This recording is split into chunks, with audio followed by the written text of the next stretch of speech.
திருச்செந்தூர் முருகன் ஆசியோடு எல்லோரும் நலமுடன் வாழ நவகிரகங்களையும் பஞ்சபூதங்களையும் வணங்கி சரவணபவ பரணி பாரதியின் அன்பான இனிய வணக்கம். இன்றைக்கி நம்ம பார்க்கக்கூடிய ஒரு தலைப்பு, அனுச நட்சத்திரம் 1, 2, 3, 4 இந்த 4 பாதத்தில் பிறந்தவங்க புராணங்கள் கூறக்கூடிய கர்மா என்ன, அந்த கர்மாவிலிருந்து 100% விடுதலை பெறுவதற்குண்டான வழிபாட்டு முறைகள் என்ன. இது புராணம் சம்பந்தப்பட்ட கதைகளிலிருந்து எடுக்கப்பட்ட ஒரு தகவல் தான். அதையே தான் நம்மளும் பண்ணும் பொழுது இந்த அனுச நட்சத்திரத்துக்காரங்க வாழ்க்கையில் ஒரு ஏறுமுகமான வாழ்க்கை அமையும் அப்படிங்கிறதுக்காக தான் இந்த ஒரு பதிவு. அதாவது இந்த புராணம் என்ன சொல்லுது அப்படின்னு பார்த்திங்கன்னா, இந்த மாயாபுரி அப்படிங்கக்கூடிய ஒரு நகரத்தில், இன்றைக்கி அந்த நகரத்தை தான் நம்ம கல்யாணபுரி அப்படிம்போம். அங்கே ஒரு மிகப்பெரிய ஒரு செல்வந்தன் வாழ்ந்துக்கிட்டு இருந்தார். அவர் நிறைய இந்த சாமியுடைய சிலைகளை எல்லாம் செய்து விற்கக்கூடிய அமைப்பு கொண்டு நிறைய பணம் சம்பாரிச்சிட்ருக்கார். இதை அவர் பணம் சம்பாதிக்கக்கூடிய ஒரு ஆசையிலேயே நிறைய பணம் கிடைக்கும். ஆனால் தான தர்மங்களை அதிகம் செய்ய மாட்டான். ஆனால் இப்படி தான தர்மங்கள் செய்யாமல் இருந்த அந்த ஒரு வசதி படைத்தவருக்கு சம்சாரம் கொஞ்சம் கேரக்டர் வாய்ஸில் ரொம்ப மோசமாக, அதாவது விபச்சாரின்னு சொல்லலாம். அந்த வகையில் ஒரு விபச்சாரி தான் ஒரு மனைவியாக அமைஞ்சிட்றாங்க. இப்படிப்பட்ட விபச்சாரியாக அமைஞ்ச மனைவிக்கு 2 பசங்க. அப்பவும் பணம் சம்பாதிக்கிற குறிக்கோள்லேயே அந்த பணக்கார வியாபாரி இருக்கார். அப்போ 2 குழந்தைங்க பிறக்குது. 2 குழந்தைகள்லேயுமே பார்த்திங்கன்னா, ஒருத்தன் சீட்டாட்டம், தண்ணி, போதை, இப்படி அவனோட கேரக்டர் வேறு மாதிரி போயிடுச்சு. இன்னொருத்தர் வயது முதிர்ந்த ஒரு பிராமணிய பொண்ணோடு சேர்ந்து அவன் மோகத்தை அனுபவிக்கிறதுல நிறைய அவர் கேரக்டர் வாய்ஸில் இப்படியே போயிடுச்சு. இப்படி அந்த பணக்காரன் சம்பாதிச்ச அந்த சொத்துக்கள் எல்லாமே இப்படியே தவறான வழியிலேயே போய் அதனோட ஏக்கம் பட்டுப்பட்டே அந்த வியாபாரி இறந்துடுறாப்புல. அப்போ இப்படி எந்த ஒரு தானம் தர்மங்களையும் செய்யாத அவனை மேலோகத்தில் நரகத்தில் தள்ளிடுறாங்க. அந்த நரக வேதனையை அவன் அனுபவிக்கிறான். அதுக்கப்புறம் அடுத்த மனித பிறவியாக எடுக்கும் பொழுது, போன பிறவியிலேயே மனைவி இவனுக்கு இந்த பிறவியிலையும் மனைவியாக இருந்தான். ஆனால் இவருடைய பாவச் செயல்கள் மூலமாக அவனுக்கு என்ன ஆயிடுதுன்னா, ஒரு கொடிய நோய் உடம்புல பற்றிடுது. பிறந்த குழந்தைகளும் அதுக்கப்புறம் இறந்து போயிடுறாங்க. இதுதான் புராணங்கள் சொல்லக்கூடிய கர்மா. எதுக்கு? அஸ்வினி நட்சத்திரத்துடைய 1ஆம் பாதத்துக்கு. அப்போ இப்படி அஸ்வினி நட்சத்திரத்தில் 1ஆம் பாதத்தில் பிறந்தாவே இதனுடைய கர்மாக்களுடைய தாக்கம் நம்மளுக்கு அந்த 1ஆம் பாதத்தில் பிறக்கிறவங்களுக்கு எல்லாமே உண்டாகும். அப்போ நம்ம இதிலிருந்து வழிபட்டு விடுதலை பெறக்கூடிய ஒரு வழிபாட்டு முறைகள் என்ன அப்படின்னா, நம்ம சம்பாதிக்கிற சொத்து இருக்குது பார்த்திங்களா, அந்த சம்பாதிக்கிற சொத்தில் இப்போ மாதம் ஒரு சேலரி நீங்கள் சம்பாதிக்கிறீங்க அப்படின்னா, அந்த மாதம் சம்பாதிக்கக்கூடிய சொத்தில் நம்ம குறைஞ்சபட்சம் மெயினாக 1% நம்ம தானத்துக்காக, அதாவது ஒன்றும் இல்லை, ஒரு 100 ரூபா சம்பாதிக்கிறோம்னா 1 ரூபா, 1000 ரூபா சம்பாதிக்கிறோம்னா 10,000 சம்பாதிக்கிறாங்க அப்படின்னா ஒரு 1000 ரூபா, 40,000 ரூபா சம்பாதிக்கிறாங்கன்னா ஒரு 4,000 ரூபா. இது மாதிரி சம்பாதிக்கிறதுல ஒரு குறிப்பிட்ட பர்சன்டேஜ், நீங்கள் அது எவ்வளோ வேணுமாலும் உங்களோட விருப்பம்தான், அந்த ஒரு பணத்தை நீங்கள் தானம் பண்ணணும். அது ரொம்ப ரொம்ப முக்கியம். இப்படி தானம் பண்ணுனா நம்மளுக்கு மிகப்பெரிய ஒரு நல்ல கொடுப்பனை அமையும். அதே மாதிரி காயத்ரி மந்திரத்தை அட்லீஸ்ட் டெய்லி காலையில் இந்த காயத்ரியோட மந்திரங்களை சொல்கிறப்ப நம்முடைய வாழ்க்கையில் ஒரு நல்ல தீர்க்கமான ஒரு ஆயுள், சந்தோஷம், ஒரு குழந்தைகளோட வளர்ச்சி, அடுத்தது நம்மளுடைய பாவ கணக்குகள், நிறைய நம்மளுடைய என்ன விதமான கஷ்டங்கள் அனுபவிக்கிறோமோ அந்த கஷ்டங்கள்லேருந்து விடுபட்டு ஒரு உன்னதமான சூழ்நிலையை கொடுக்கும். இதை நம்ம எல்லாருமே இந்த அனுச நட்சத்திரம் 1ஆம் பாதம் பிறந்தவங்க நீங்கள் தாராளமாக நீங்கள் இதை ஃபாலோ பண்ணலாம். இதே இந்த அனுசம் நட்சத்திரத்தில் 2ஆம் பாதத்தில் பிறந்தவங்களுக்கு அவங்க பூர்வ ஜென்ம கர்மா, அதாவது புராணம் கூறக்கூடிய கதைகள் என்ன அப்படின்னு பார்த்திங்கன்னா, அதாவது ஒரு ஒரு ஆசாரியார் நல்ல பெண் அதாவது பெண் குழந்தைகள் தான். நல்ல வசதியாக சம்பாதிக்கணும், பணத்தை பெரிய ஆள் ஆகணும் அப்படின்னு சொல்லி கொஞ்ச நாளாக அவனுடைய மனசில் ஒரு மைண்டு. இவன் என்ன ஆகி போச்சு அப்படின்னா, இப்படியே அந்த மோகத்திலேயே இருந்தவன் ஆசைக்கு அடிமையாகி அடிப்படையாகி கொஞ்சம் ரொம்ப லோன் கடன் ஆகிடுறான். ரொம்ப பின்தங்கிய நிலைமைக்கு போயிடுறான். ஒரு சன்னியாசி வந்து இவர்கிட்ட வந்து கிட்டத்தட்ட நல்ல தங்கம், பணம் இது எல்லாமே இவர்கிட்ட கொடுத்து வைக்கிறார்.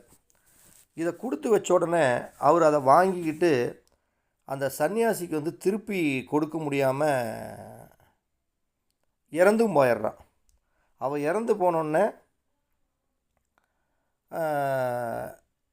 அந்த பணம் காசு கொடுக்க முடியாமல் உண்டான கர்மா அவனுக்கு மிகப்பெரிய ஒரு பாதிப்பை கொடுத்துருச்சு. இதில் என்ன ஆகி போச்சு அப்படின்னு கேட்டிங்கன்னா, இப்படி பணத்தை ஏமாத்துறதுனால அதுக்கப்புறம் அவன் அடுத்த ஜென்மத்தில் பிறக்கிறப்ப வந்து குரங்காக பிறந்துட்டான். அதுக்கப்புறம் அடுத்தது அப்படியே கரடியாக பிறக்கிறான். அதுக்கப்புறம் தான் ஒரு மனிதனாக பிறக்கக்கூடிய சூழ்நிலை.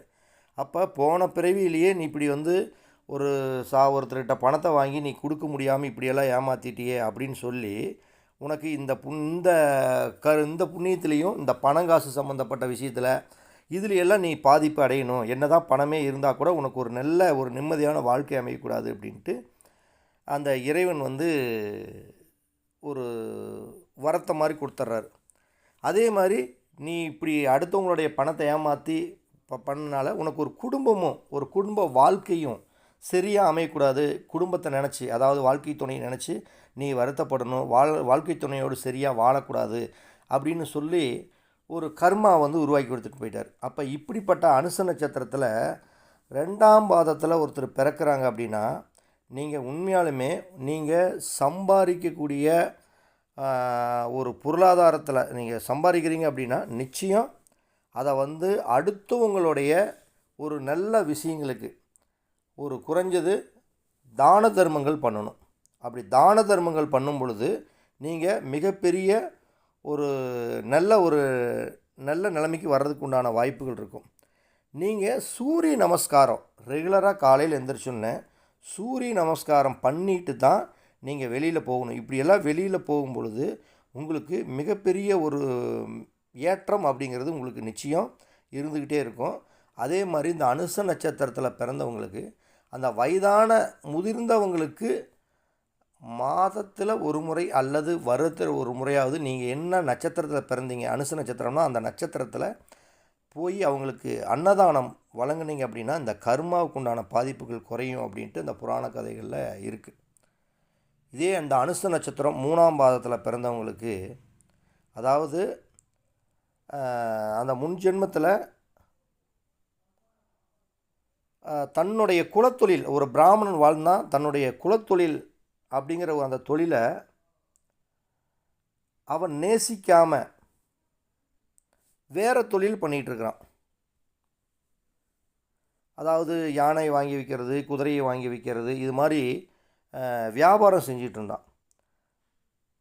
அரசன் வந்து அங்கே இருக்கக்கூடிய அரசன் வந்து ஒரு காலகட்டங்களில் அந்த ஊரையே வந்து அழிச்சிட்றான். அழித்த உடனே இதில் அவனுடைய மிருகமாக இருக்கட்டும், அங்கே இருந்த பிராமணர் சமுதாயத்தில் இருந்த பிராமணர் ஆணாக இருக்கட்டும் பெண்ணாக இருக்கட்டும் இவங்க எல்லாமே கிட்டத்தட்ட இறந்து போயிடுறாங்க. இதில் இந்த அரசனை என்ன பண்ணுறாங்க, இந்த நரகத்தில் கொண்டு போய் இந்த அரசனை தள்ளிடுறாங்க. அப்புறம் இதுக்கப்புறம் அங்கே வேதனையாய் அனுபவித்து பல கஷ்டங்களை அனுபவித்து இவன் அந்த மீண்டும் அந்த யானையாகவே அந்த குதிரையாகவே பிறக்கிறான். அதுக்கப்புறம் ஒரு ஆமையாக பிறக்கிறான். இப்படி நிறைய பணம் அனுபவித்து வர்றவங்கிட்ட பணத்தை கொடுத்து அதை ஆசீர்வாதம் பண்ணுற மாதிரி ஒரு அமைப்புகளுக்கு கொண்டு வந்தாங்க. அப்போ இவங்க பிறக்கக்கூடிய குழந்தைகளாக இருக்கட்டும், குழந்தைகள் மூலம் வேதனைகளை அவன் அனுபவித்தான். அதே மாதிரி வாழ்க்கையில் எத்தனை பணம் சம்பாதிச்சாலும் சரி அந்த பணம் தங்காமல் அவனுக்கு ப்ராப்ளத்திலேயே போய் முடிஞ்சிச்சு. எதை தொட்டாலும் அந்த காரியங்கள் காலதாமதமாகிட்டே இருக்குது. எந்த இடத்துக்கு போனாலும் அந்த இடத்துல ஒரு வெற்றி வர்ற மாதிரி இருக்கும், வெற்றி வராமையே போயிட்டுருக்குது. இப்படியே இருந்தவனுக்கு கடைசியில் என்ன வழிபாடுகள் என்ன மாதிரி பண்ணுனா அப்படின்ட்டு இறைவன்கிட்ட வேண்டுறப்ப அந்த இறைவன் வந்து காட்சி அளித்து ஒரு சொல்கிறாரு. அதாவது நீங்கள் பசு மாட்டை தானம் பண்ணு, வசதி இருக்கிறவங்க. சப்போஸ் வசதி இல்லாதவங்க பசுமாட்டுடைய பாலை தானம் பண்ணிட்டு வா. அப்படி தானம் பண்ணிட்டு வரும்பொழுது உன்னுடைய பாவங்கள் நிச்சயமாக குறையும். அப்படி பாவங்கள் குறையும் பொழுது மிகப்பெரிய ஒரு நல்ல முன்னேற்றத்துக்கு வரக்கூடிய சூழ்நிலைகள் இருக்கும் அப்படின்னு சொல்லி இவங்களுக்கு ஒரு புராண கதைகளில் ஒரு வழிபாடு இருக்குது. அப்போ இவங்க என்ன பண்ணணும் அப்படின்னா, பசுமாட்டை வசதி இருக்கிறவங்க தானம் பண்ணலாம். இல்லைன்னா பசும் பாலை அதிகப்படியாக இவர்கள் தானம் பண்ணும் பொழுது இவர்களுடைய வாழ்க்கைக்கு சிறப்பாக இருக்கும். அதே மாதிரி ஒரு விஷயம் என்னென்னா, பிராமணர்களுக்கு இவர்கள் அனுச நட்சத்திரத்தில் 3ஆம் பாதத்தில் பிறந்தவங்க நிறைய உதவுனாங்கன்னா இவங்களுடைய லைஃப் ஸ்டைலில் ஒரு முன்னேற்றமான வாழ்க்கை அப்படிங்கிறது நிச்சயம் இவங்களுக்கு சூப்பராக இருக்கும். இப்போ அனுச நட்சத்திரம் 4ஆம் பாதத்தில் பிறக்கிறாங்க. இதில் ஒரு என்னென்னா, இந்த அனுச நட்சத்திரம் 4ஆம் பாதத்தில் பிறந்தவங்களுக்கு புராணம் சொல்லக்கூடிய கர்மம் என்னென்னா, ஒரு ரோட்டில் ஒரு பாடகர் தெருவில் பாடுறோன்னு வச்சுங்களேன், பாடிட்டுருக்கிறார். ஒரு நல்ல டேலண்டான ஆள், பாடுறது எழுதுறது இது எல்லாமே ரொம்ப பர்ஃபெக்டாக இருக்கும். அந்த தொழிலை ரொம்ப நேசித்து பண்ணுவார். இவனுடைய சம்சாரம் பார்த்திங்கன்னா கிட்டத்தட்ட ஒரு நல்ல பார்க்குறதுக்கு கொஞ்சம் தெய்வ அம்சம் பொருந்திய மாதிரி பார்க்குறதுக்கு ரொம்ப அழகாக இருப்பாங்க. ஒரு நாள் ஒரு பிரம்மச்சாரி கல்யாணம் ஆகாதவன் வீட்டுக்கு வந்திருக்கிறான். வாசப்படியிலே நின்று சாப்பாடு கேட்டிருக்கிறான். சாப்பாடு கேட்ட உடனே அந்த பாடகர் என்ன பண்ணியிருக்கிறான், அந்த வீட்டில் அந்த வீட்டோட பூனை ஒன்று இருக்குது. அந்த பூனையும் 5 குட்டியெல்லாம் இருக்குது. அதை கொன்னுட்டான். அந்த இவன் பாடுறது அந்த அதுலேயே ஒரு மோகத்தில் இருக்கிறதுனால வீட்டில் இருக்கக்கூடிய அந்த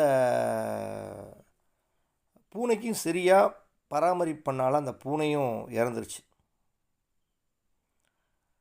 இதில் என்ன ஆகிப்போச்சு அப்படின்னா, வெகு நாளாகவே பட்டினி கிடந்து இப்படி நம்ம இந்த பூனையை நம்ம இப்படியெல்லாம் பண்ணிட்டோமே, இதனால் சாப்பாடு கவனிக்காமல் போயிட்டோமே அப்படின்னு சொல்லி அந்த ஏக்கத்திலேயே அந்த பாடகன் இருந்து இறந்துடுறான். அதனால் இவனோட அந்த மனைவியும் அந்த பிரம்மச்சாரியை ஒருத்தன் வந்தான் பார்த்தீங்களா, அவன் அடிக்கடி வீட்டுக்கு அந்த மனைவியுடைய அழகில் மயங்கி சில தவறான எண்ணங்களோடு கேட்குறான். ஆனால் அந்த பெண்மணி இப்படி ஒரு கணவன் இல்லாதனால, தன் குடும்பத்தை சரியாக பார்க்காம இப்படி இருந்தனால இப்படி ஆயிட்டமே நம்ம அப்படின்னு சொல்லி அவங்களும் அந்த பெண்களும் அந்த சூசைட் பண்ணிக்கிறாங்க. அப்போ இவங்க அதுக்கப்புறம் பார்த்திங்கன்னா எல்லாமே தொடர்ந்து சரிவு தான், அவங்களோட லைஃப் ஸ்டைலே முடிஞ்சு போச்சு. அப்போ இப்படிப்பட்ட ஒரு அமைப்பு இருக்கிறப்ப அந்த பாடகனுக்கு முன் ஜென்மத்தில்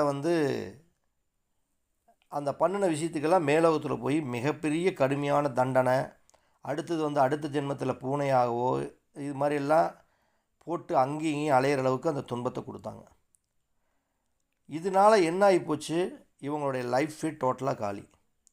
அப்போ இவர்களுக்கு என்ன விதமான வழிபாட்டு தலங்களை பண்ணுனா நீங்கள் ஜெயிக்க முடியும்னு சொல்கிறப்ப அவங்க மறுக்க ஒரு மனித பிறவியாக பிறக்கும் பொழுது ஒரு வெள்ளியில், அதாவது ஒரு 5 பூனைக்குட்டி இருக்கிற மாதிரி ஒரு வெள்ளியில் தாயும் கண்ணும் இருக்கிற மாதிரி ஒரு உருவம் செஞ்சு அதை ஒரு ஐயருக்கு நீங்கள் தானம் பண்ணிங்கன்னா உங்களுடைய லைஃப் ஸ்டைலில் அந்த பாவம் தீரும். அதே மாதிரி பசுமாடு, சிவப்பு கலர் இருக்கக்கூடிய பசுமாடுகளை நீங்கள் தானம் பண்ணிங்கனாலும் மிகப்பெரிய ஒரு அற்புதமான முன்னேற்றத்தை கொடுக்கும் அப்படின்னு சொல்கிறாங்க. இதை பண்ணுறப்ப அவனுடைய லைஃப் ஸ்டைலில் மாற்றம். அப்போ இந்த அதாவது இந்த 4ஆம் பாதம் அனுச நட்சத்திரத்தில் 4ஆம் பாதத்தில் பிறந்தவங்களும் நீங்கள் சிவப்பு நிறமுள்ள வசதி இருக்கிறவங்கள பசுவை தானம் பண்ணுங்கள். இல்லாதவங்க வெள்ளியில் ஒரு ஆண் தாயோட, அதாவது வெள்ளியில் ஆன பொருள்களில் ஒரு தாயும் 5 பூனைக்குட்டி இருக்கிற மாதிரி ஒரு பொம்மை செஞ்சு அந்தணர்களுக்கு பண்ணுங்க. இப்படியெல்லாம் நீங்கள் பண்ணும் பொழுது மிகப்பெரிய முன்னேற்றத்தை கொடுக்கும்.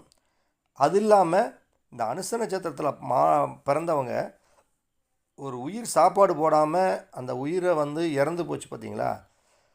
அப்போ இந்த முன்னோர்களுக்கு, அதாவது அமாவாசை அன்னைக்கு நீங்கள் கம்பல்சரி இந்த அனுச நட்சத்திரம் 4ஆம் பாதத்தில் பிறந்தவங்க வீட்டில் கண்டிப்பாக அந்த இறந்தவங்களுக்கு முன்னோர்களுக்கு ஒரு சாப்பாடு வச்சு வாழை இலையில் படைச்சி அவங்கள வழிபட்டு பண்ணுனா நிச்சயம் இந்த அனுச நட்சத்திரம் 4ஆம் பாதத்தில் பிறந்தவங்களுக்கு ஒரு கொடுப்பனை வளர்ச்சி எல்லாம் காத்துக்கிட்டு இருக்கும். ஏன்னா இந்த அனுச நட்சத்திரம் 4ஆம் பாதங்களுக்கு பிறந்தவங்களுக்கு நிறைய கஷ்டங்கள், வருத்தங்கள், சங்கடங்கள், தோல்வி முகம் இது எல்லாமே தீரணும் அப்படின்னா இதுதான் அவங்களுக்கு உண்டான ட்ரீட்மெண்ட்டு.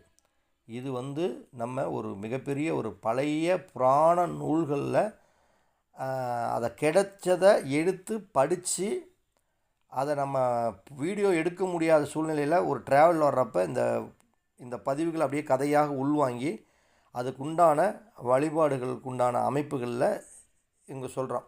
இதுவும் நான் டெஸ்ட் பண்ணி பார்த்துட்டேன். ஒரு நட்சத்திரத்தில் பிறந்தவங்களுக்கு நான் அந்த அமைப்புகளை அவங்களுக்கு சொல்லி அவங்க எனக்கு நல்ல மாற்றங்கள் இருக்குதுங்க, குடும்பத்தில் கணவன் மனைவி நாங்கள் ஒன்று சேர்ந்துட்டோம் அப்படின்னு அவங்களே சொன்னாங்க. அது அப்போ சக்ஸஸ் ஆகுது அப்படின்னு அர்த்தம். அதனால் நீங்களும் உங்களுடைய இந்த அனுசம் 1, 2, 3, 4 பாதங்களில் பிறந்தவங்க உங்களுடைய பூர்வ ஜென்ம கர்மாவுக்களை தீக்கணும் அப்படின்னா நான் சொல்லக்கூடிய அந்த வழிபாடுகளை நீங்கள் தொடர்ந்து ஃபாலோ பண்ணுங்கள்.